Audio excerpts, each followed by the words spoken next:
Sa gitna ng naglalakihang mga gusali at ingay ng lungsod, may isang kwentong magpapaalala sa atin ng tunay na kahulugan ng dangal at pagkatao. Si Doña Isabela Monteverde ay kilala sa kanyang yaman, ngunit higit pa rito, siya ay kilala sa kanyang mapagpakumbabang puso at simpleng pamumuhay. Welcome to this channel. What you think? Habang ang lahat ay abala sa loob, isang marangyang sasakyan ang huminto sa tapat ng gusali. Dito bumaba si Veronica Salazar. Para kay Veronica, ang kapangyarihan ay nakukuha sa pananakot at ang halaga ng tao ay makikita lamang sa panlabas na anyo at ginto. Walang pasintabi niyang sinigawan ang receptionist dahil lamang sa isang maliit na antala. Sa kanyang paningin, lahat ng nasa ibaba niya ay walang halaga. Maging ang gwardiya na gumagawa lamang ng kanyang tungkulin ay hindi nakaligtas sa kanyang matatalim na salita at mapang-aping tingin.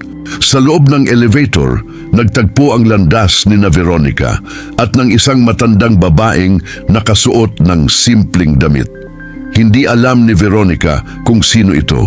Sinisita ni Veronica ang matanda at pilit itong pinapababa. Sinabi niyang ang elevator na yon ay para lamang sa mga importanteng tao na tulad niya.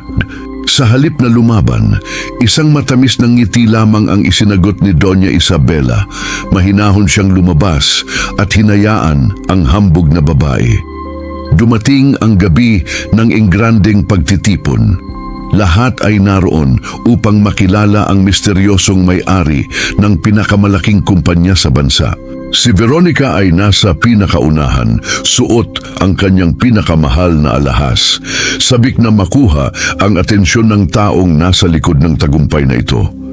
Nang tawagin ang pangalan ng tagapagsalita, natahimik ang lahat.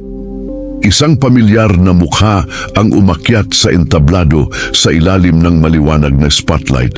Nanigas sa kanyang kinatatayuan si Veronica. Ang matandang minaliit niya sa elevator ay walang iba kundi si Doña Isabela mismo. Sa kanyang talumpati, binigyang diin ni Doña Isabela na ang tunay na yaman ay hindi nasusukat sa laki ng kinikita kundi sa kabutihang ipinapakita sa kapwa. Ramdam ang bawat salita sa buong bulwagan. Maraming natamaan, ngunit walang hihigit pa sa pagsisisi na nararamdaman ngayon ni Veronica. Matapos ang programa, sa halip na tumakas sa kahihiyan, naglakas loob si Veronica na lapitan ng Donya upang humingi ng tawad.